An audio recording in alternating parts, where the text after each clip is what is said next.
Sevgili arkadaşlarım, bugün 4. olağanüstü kongremizi gerçekleştiriyoruz.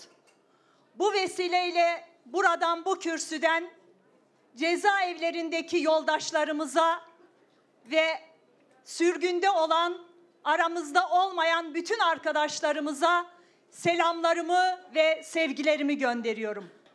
Yine sevgili Deniz Poyraz şahsında bu mücadelede yaşamını yitiren bütün yoldaşlarımı saygıyla, minnetle ve sevgiyle anmak istiyorum. Geçtiğimiz günlerde Hakkari'den Yüksekova'ya giderken trafik kazasında yaşamını yitiren barış annelerimiz Adalet Sefalı ve Perişan Akçelik annemize bir kez daha Allah'tan rahmet diliyorum. Yine Perişan annemizin oğlu Cihan Akçelik'i rahmetle ve minnetle anmak istiyorum. Bu kongremizi divanın da belirttiği gibi barış mücadelesi yürüten, insanlığa ışık tutan barış annelerimize atfettiğimizi bir kez daha bu kürsüden ifade ediyorum. Ve onlara sözümüzdür. Bu mücadele elbette ki bu topraklara barış gelene kadar, annelerimizin gözyaşları dinene kadar, kayıp olan çocuklarını arayan cumartesi anneleri çocuklarına kavuşana kadar bu mücadele mutlaka ama mutlaka devam edecek ve bu topraklara barış annelerimizin eliyle gelecek. Sevgili arkadaşlarım, sevgili delegasyon, elbette ki bu kongreyi gerçekleştirirken küçük bir kongre yaptığımızın farkındayız. Bir değişikliğe, bir dönüşüme, yeniden bir yapılanmaya gittiğimizin farkındayız. Ancak şunu unutmayalım. Halkların Demokratik Partisi toprağa düşen cemre gibi umudun içinde filizlenen bir sevgi fidanıdır. Ve bu fidanı yıkmak isteyenler, bu fidana göz dikenler, bu toprağın içinden fışkıran bu cemreyi yok etmeye çalışanlar iyi bilsinler ki operasyonlarla, kayyumlarla, kayyum darbeleriyle, kumpas davalarla, kapatma davalarıyla bu mücadeleyi bitiremeyeceklerini bilsinler, bilmeliler. Ve bütün bu operasyonlara karşı dimdik ayakta olduğumuzu görsünler ve bilsinler. Mücadelemiz her yerdedir. Meydanlardadır, sokaklardadır, tarlalardadır, cezaevlerindedir, mahkeme salonlarındadır. Ve bu ülkede barışı talep eden, demokrasiyi savunan her insanın yüreğindedir, kalbindedir. Yaşamın her alanındadır kısacası. O yüzden diyoruz ki bizleri bitirmeye çalışanlara, bizleri yok etmeye çalışanlara dimdik ayakta olduğumuzu göstermenin bir anıdır bu an. Evet, fırtınalara karşı hem direndik hem mücadele ettik. Umudu çoğalttık, asla vazgeçmedik. Geri adım atmadık. Bir an bile tereddüt etmedik. Tıpkı Mehmet Sincar gibi, Musa Anter gibi, Vedat Aydın gibi bu ülkede yaşamını yitiren bütün yoldaşlarımız gibi, İbrahim Ayhanlar gibi dimdik ayakta durduk ve hiçbir zaman da tereddüt etmedik. İşte HDP'yi anlamayanlar mücadele geçmişine bakarak nasıl dimdik ayakta olduğunu görürler. Evet, bize karşı çökertme planı uygulayanlar da gördü ki biz çökmedik ama onların çökertme planları çöktü, çökmeye de devam ediyor. Sevgili arkadaşlarım, ülke olarak ağır bir süreçten geçtiğimizin farkındayız. Evet, ülkenin her alanında krizlerin ve kaosların ortaya çıkmasının elbette ki birçok nedeni ve sebebi var. Kürt sorunu, eşitlik sorunu, tecrit sorunu, kayyum darbesi, kadın kırımı, talan sorunu, yolsuzluk sorunu, Gerçek adalet, gerçek demokrasi sorunu bu ülkenin başlıca sorunlarından en önemli meselelerdir sevgili arkadaşlarım.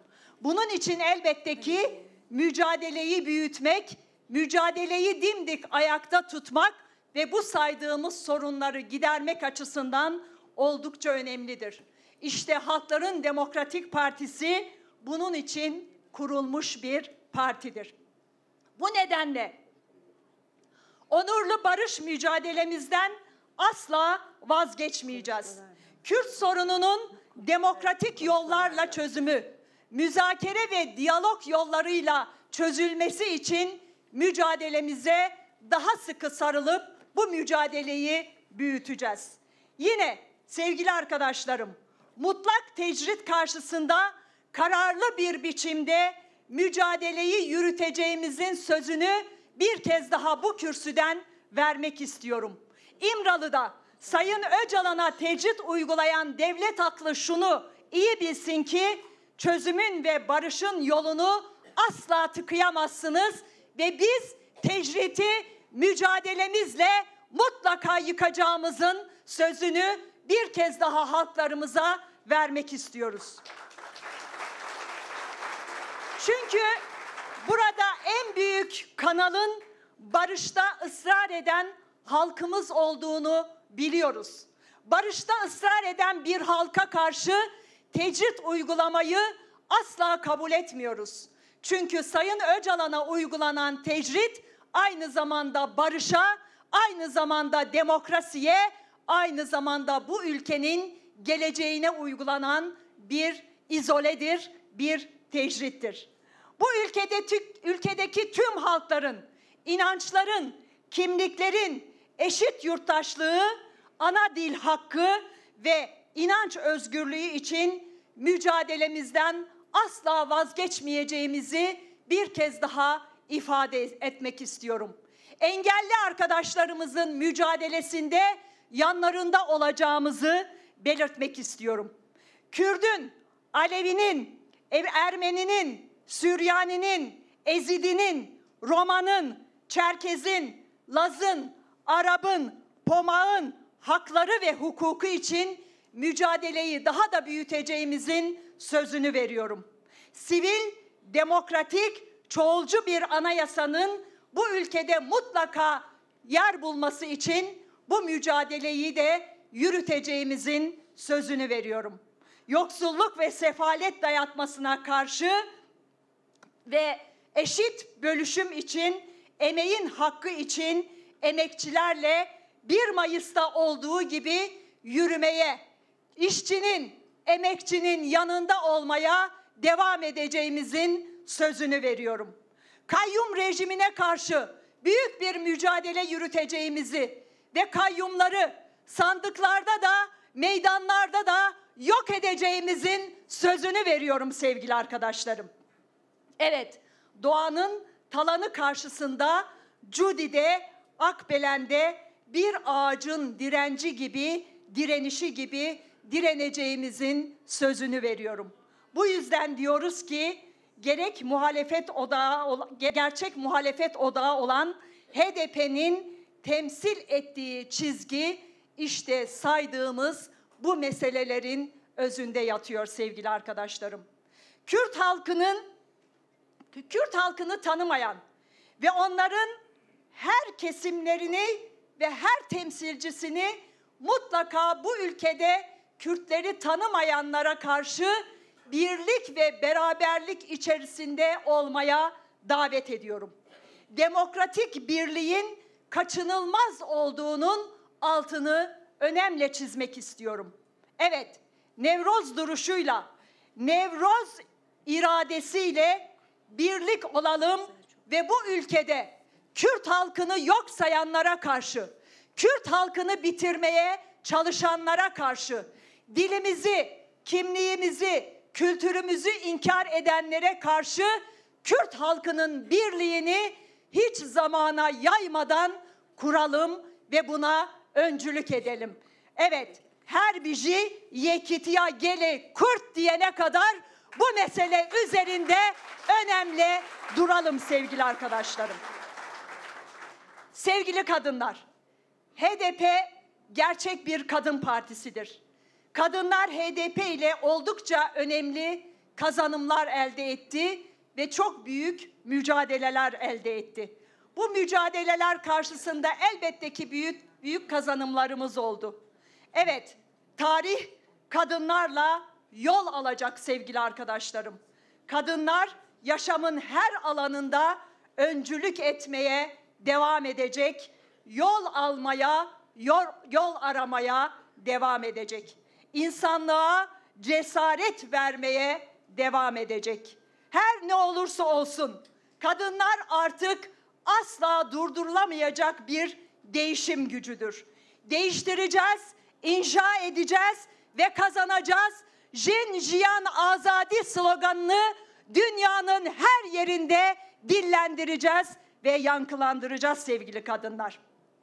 Sevgili arkadaşlarım, bu çatı altında mücadele yürütmekten, HDP fikriyatının bir emektarı, bir ferdi olmaktan her zaman için büyük bir onur duydum, büyük bir gurur duydum.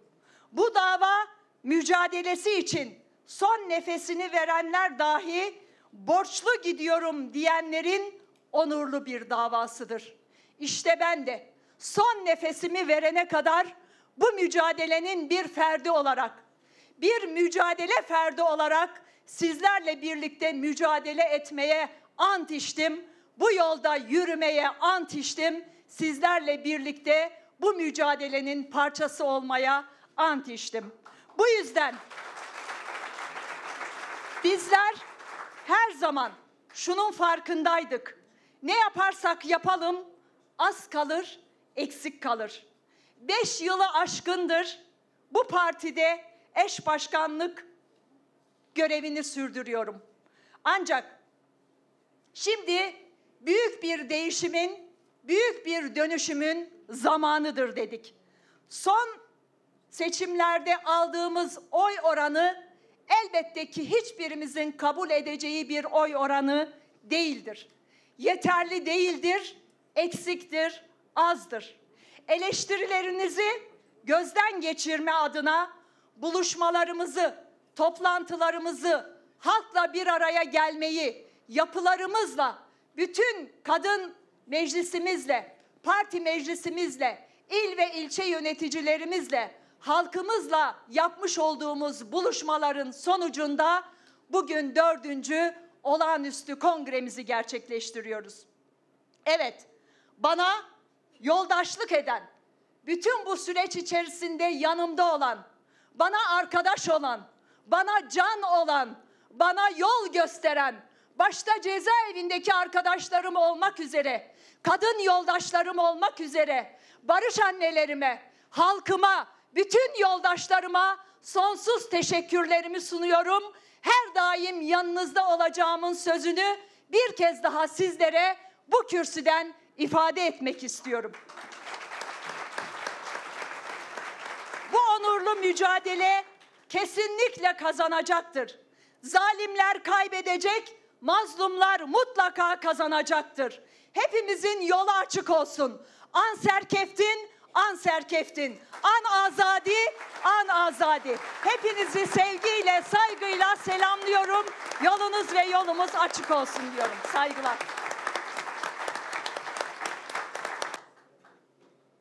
11 yıl önce başlayan yolculuk, HDP'nin yolculuğu büyük zorluklara, engellemelere rağmen devam etti. Engelleri aşmayı bildi. Yollar tıkandığında yeni yollar açmayı başardı.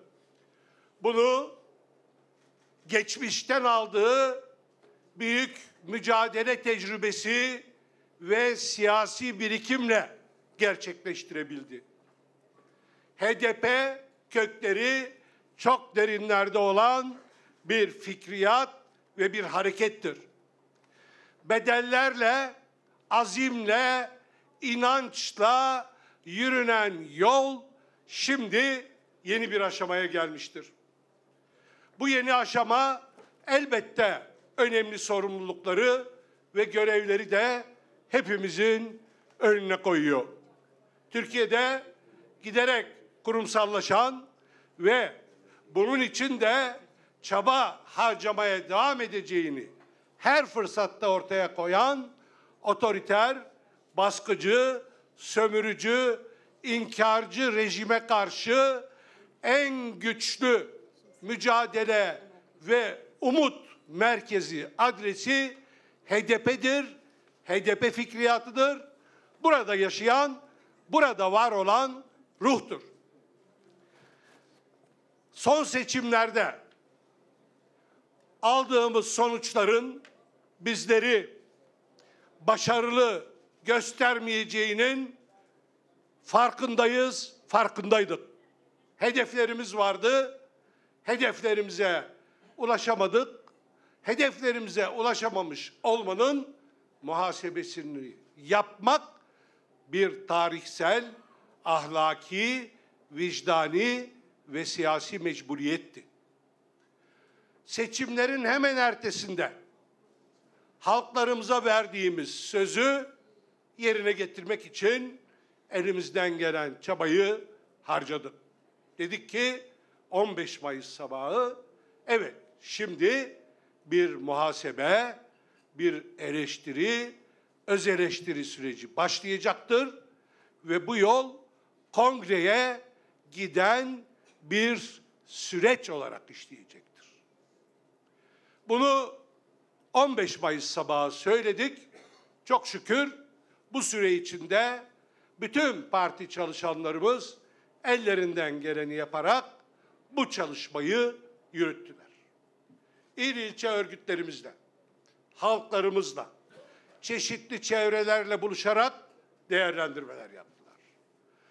Yenilenmeye, yeniden daha güçlü bir mücadele hattı oluşturmaya mecburuz.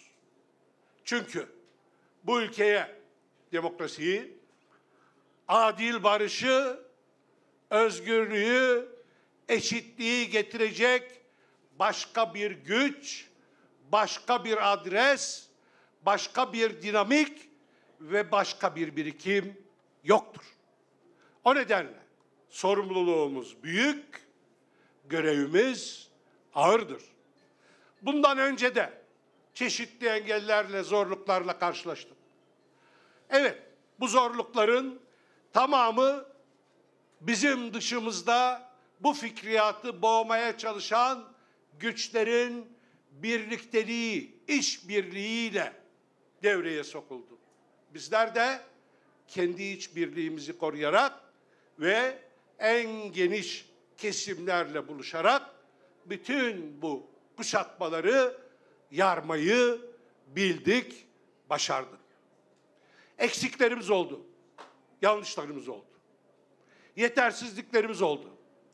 Bunları da göz ardı edecek değiliz. Ama bütün bunları bir arada değerlendirerek ancak doğru yolu ve doğru mücadele hattını oluşturabileceğimizi de biliyoruz. HDP fikriyatı bu ülkeye ve Orta Doğu'ya ve hatta dünyaya örnek olacak özelliklere sahiptir. Bütün farklılıkları eşit bir şekilde bir araya getiren büyük bir mücadele birlikteliğinin adıdır HDP. Evet, farklılıklarımız zenginliklerimizdir. Farklılıklarımızı aynılaştırmak söz konusu olamaz. Bileşenlerimizle, bireylerimizle, bütün mücadele arkadaşlarımızla farklılıklarımızı koruyoruz ama aynı hedefler, aynı ilkeler ve aynı değerler etrafında yürümeyi de başarıyoruz. İşte HDP'nin büyüklüğü ve biricikliği esas olarak buradan geliyor. HDP bir arada duramaz, yürüyemez diyenler hep bu planların peşinde koştular ama başaramadılar. Çünkü biz bu ülkeyi de tıpkı HDP fikriyatının bu özelliklerinin yaşandığı bir geleceğe taşımak için yola çıktık.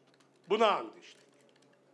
Değerli dostlarım, evet, bu kongre başlattığımız sürecin finali değildir. Bu kongre başlattığımız muhasebe sürecinin duraklarından biridir. Bundan sonra birikimimizi, mücadele tecrübemizi ve güçlerimizi Yeşil Sol Parti'ye yığacağız. Ama HDP ruh olarak da, kurum olarak da buradadır. HDP'nin ruhu başka yerlerde yeniden doğmayı başaracak şekilde güçlüdür, köklüdür ve onu savunanların inancıyla büyüme konusunda en ufak bir sıkıntıya asla gelmeyecektir. Büyüyeceğiz, büyümek zorundayız. Zam, zulüm, zindan rejiminin bu ülkeye yaşattığı bütün kötülüklere karşı toplumsal mücadele alanları bizleri bekliyor. Bundan sonra çeşitli toplumsal kesimlerle, bütün toplumsal mücadelelerle şimdiye kadar yeterince başaramadığımız birlikteliği kurmak en önemli hedefimiz olmalıdır. HDP'ye yönelik eleştirilerin bu süreçle ilgili çeşitli değerlendirmelerin önemi var. Bunların hepsini de dikkate alıyoruz. Ancak unutmayalım ki samimi, geliştiren, mücadeleye katkı sunmak isteyen eleştiriler değerli ve bize yol gösterir. Ama aynı zamanda bu fikriyata yönelik çeşitli çevrelerin sahneye koymak istediği planlar da bir gerçektir. Bunlara karşı da uyanık olmak bizim yolumuza devam etmemizin şartıdır. Çeşitli kesimlerden estirilmek istenen rüzgarlara karşı dimdik ayakta duran HDP ağacının ruhunu her şart altında korumak hepimizin borcudur, sorumluluğudur. Bu ülkeye, bu halka, bu halklara karşı en büyük görevimizdir.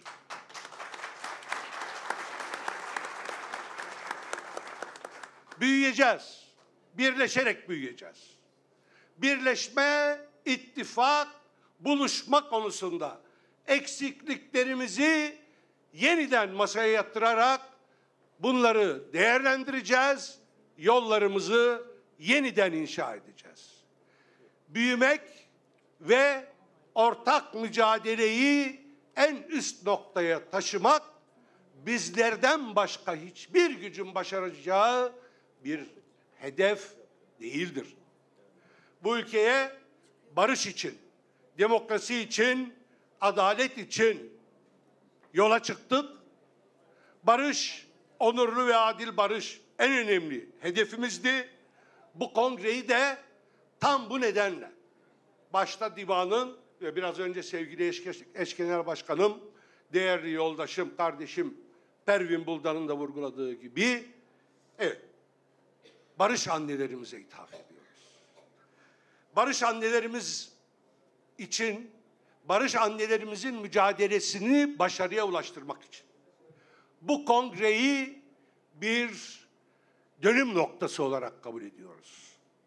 Özellikle kazada hayatını kaybeden, kaza demeye de dilim varmıyor, hafif kalıyor.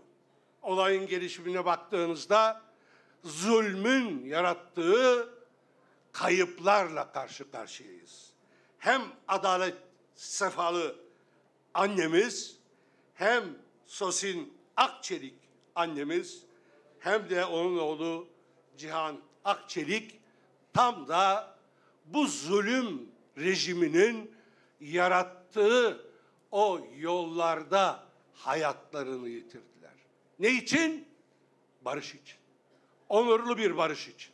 İşte bizler de diyoruz ki bu kongreyi de mücadelemizi de onların şahsında barış annelerine, barış için mücadele eden bütün annelere, bütün insanlara ithaf ediyoruz.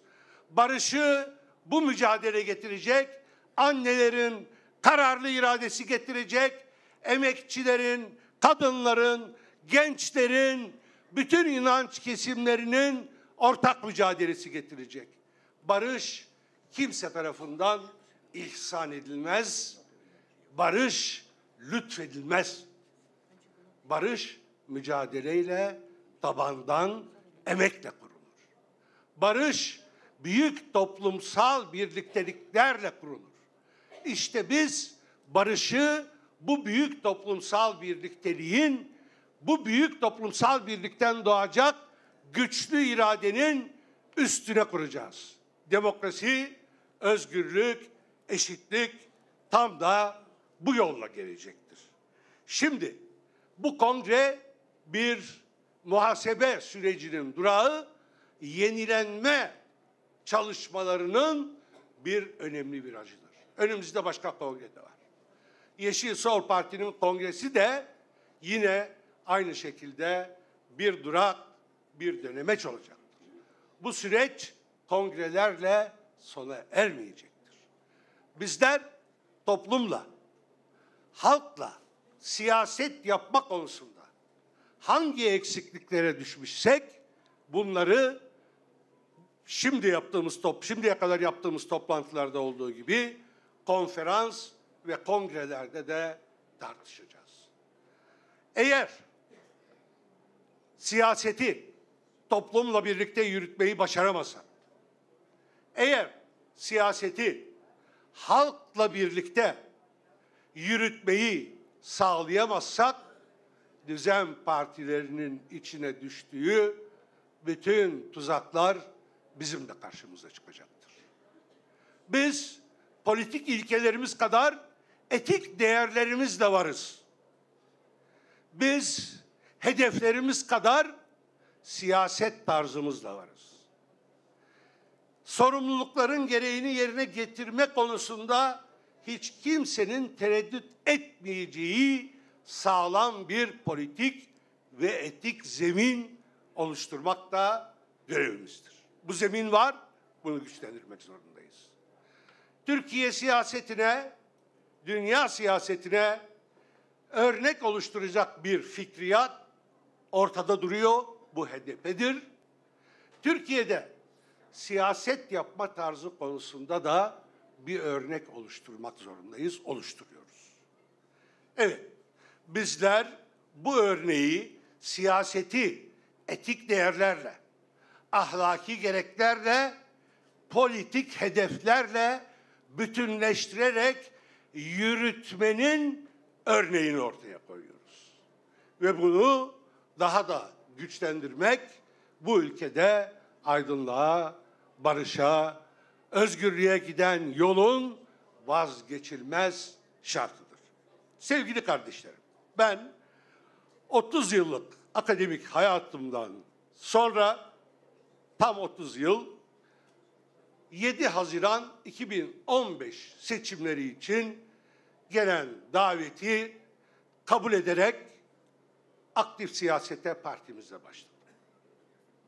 Amaç 30 yıllık akademik hayatımda çalışmalarımın neredeyse tamamını hasrettiğim barış, çözüm, demokrasi ve insan hakları konusundaki emeklerimi ve birikimimi ne kadar varsa buraya aktarmaktı. Amaç siyasette, HDP'de bu birikimi bir yere oturtmak, bir nebze katkı sunmaktı.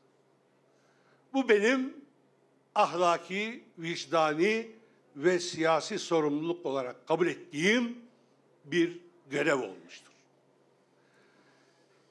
Çözüm için evet çalışmalar yürüttüm. Dünyanın çeşitli ülkelerinde de bulundum. Çözüme, adil çözüme demokrasiyle birlikte ulaşılması için çalışmalarımı elimden geldiğince hem ulusal hem uluslararası alanda yürüttüm. Ancak milletvekili seçildikten sonra büyük bir paradoksla karşı karşıya kaldık. Çözümsüzlüğün dibe vurdu. Çözümsüzlük politikalarının en ağır noktaya taşındığı, savaş konseptinin, çöktürme planlarının, tecridin en koyu şekilde uygulandığı bir döneme girdik. Tam da böyle bir dönemde 2020 Kongresi'nde eş genel başkanlık için gelen teklifi de aynı sorumlulukla kabul ettim. Ben bu görevi ahlaki, vicdani ve siyasi sorumluluk gereği kabul ettim. Elimden geleni yapmaya çalıştım sizlerle birlikte. Bütün çalışma arkadaşlarımla birlikte. Bu onurlu bir görevdir. Sizlerle, halkımızın birikimiyle, mücadelesiyle buluşmak, 30 yılda öğrenemediklerimin öğrenilmesini sağladı. Çok şey öğrendim. Şimdi bundan sonra artık görev başka arkadaşlarımızda. Bizler birer nefer olarak bu mücadelede aynı sorumluluk bilinciyle devam edeceğimize söz veriyoruz.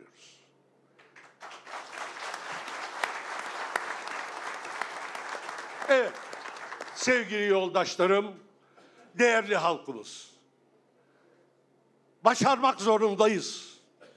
Bu ülkeyi kanlı döngüden, karanlık girdaptan çıkaracak irade de, güç de buradadır. Bu mücadelenin her düzeyde bir neferi olarak bundan sonra da elimden gelen her türlü çabayı sizlerle, bütün halkımızla birlikte harcamaya devam edeceğim. Birlikteyiz. Görevin her türlüsü kutsaldır. HDP eş başkanlığı da onurlu bir görevdir. Bu onurlu görevi üstlenecek arkadaşlarımı, şimdi yeni arkadaşlarımı şimdiden tebrik ediyorum. Daha sonraki yolculukta birlikte mücadeleyi büyüteceğimiz bütün arkadaşlarımıza da başarılar diliyorum. Halkımız en ufak bir karamsarlığa kapılmasın. Bugün bu iktidar bu seçimleri bahane ederek umutsuzluk, yılgınlık, karamsarlık havası yaratmaya çalışıyor. Umutsuzluk, karamsarlık, yılgınlık bir tek yere gider. Teslimiyete gider. Teslimiyet yok. Sonuna kadar mücadele var. Sonuna kadar, başarıya kadar mücadele var. Zindanlardaki dostlarımız için, bedel ödeyen bütün insanlarımız için, sürgündeki kardeşlerimiz için, bugün ve yarın bu ülkede ter dökecek, yaşayacak bütün insanlarımız için yürüyoruz. Yolumuz açık olsun. Serkeftin efendim. Serkeftin.